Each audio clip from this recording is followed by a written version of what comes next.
Paano nga ba ma-unblock yung naka-hold or naka-suspend na GCash account? By the way, kung first time mo sa channel na to and gusto mo pa ng mga online tutorial videos katulad nito, please click the subscribe button. Ito yung GCash account kung saan nung tinatry i-log in ay naka-on hold. Ang dahilan dyan ay naka-block muna ito at kung sakali namang susubukang padalhan ng pera using another GCash account, nakalagay dito na temporarily unavailable.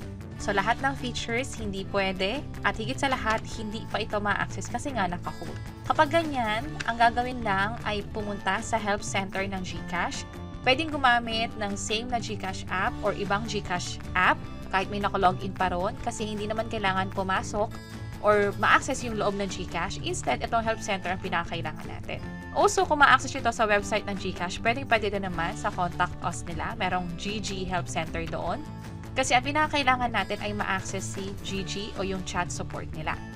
From here, ang isang dahilan kung bakit na-lock yung account ay nireport to para nga naman ipa-block muna at hindi magamit for any transaction. From here, malalaman naman ng GCash kung ano talaga yung status ng account. Click natin tong lost SIM or phone and then scroll down lang or hintayin na magpakita itong si GG o yung chatbot nila. From there, ang gagawin natin is yes. At pag na-enter na natin yung phone number, kapag nga pala international number ang ginamit, kailangan kasama yung area code. Dito malalaman kung ano ba talaga yung status na account. For this case, block nga siya. Pwede nating i-lift yung suspension ng account. O di naman kaya ay pwede tayong gumawa ng panibagong GCash account at ipatransfer yung mga features or services ng GCash account mo sa lumang account papunta sa bago. So, kapag option 2 ang pinili natin, ang kailangan mong gawin ay mag-register muna sa GCash gamit yung bagong phone number at ipa-verify na rin ito.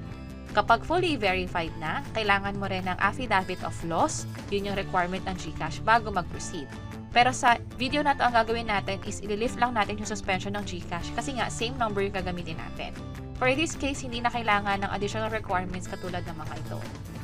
So, reply tayo ng 1. And then, kailangan lang na i-update yung GCash app. Kung hindi kasi ito updated, possible magkaroon ng error message sa pag-take ng selfie.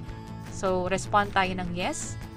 And then, tatanungin lang tayo ng mga security question. Napaka-crucial nito kasi hindi kayo mag-proceed sa next step kung sakaling mali yung mga information na pin-provide ninyo. Lalo yung email address o yung ID na ginamit ninyo. Possible kasi doon kayo magkamali. Hindi nyo matandaan kung ano yung email address na ginamit o hindi nyo rin matandaan kung ano yung ID na ginamit. Pero for this case, nakapag-proceed naman, nasagot lahat ng question, and then nung chinek nga, verified, confirmed, nag-match lahat ng sinagot natin doon sa records sa GCash. From here, kailangan na mag-proceed sa selfie, reply lang tayo ng yes for facial verification. I-tap natin tong link para mag-proceed dito. Ito yung mga reminder, dapat malinaw yung pagkakakuha, ikaw lang yung nasa selfie at walang nakaharang. Lalo yung salamin, baka makalimutan natin, kailangan hubarin yan. Click natin itong confirm at proceed lang sa pag-take ng selfie. Possible magkaroon kayo ng issue dito, like wala namang error message, yun nga lang, nai-stuck kayo sa same na conversation. So pag ganyan, ulitin nyo lang ng ulitin hanggang sa makuha nyo na tong successfully verified na. Hindi pa dito natatapos kasi kailangan nyo pang maghintay ng another 12 hours para ma-access ulit yung GCash gamit yung dati nyong MPIN.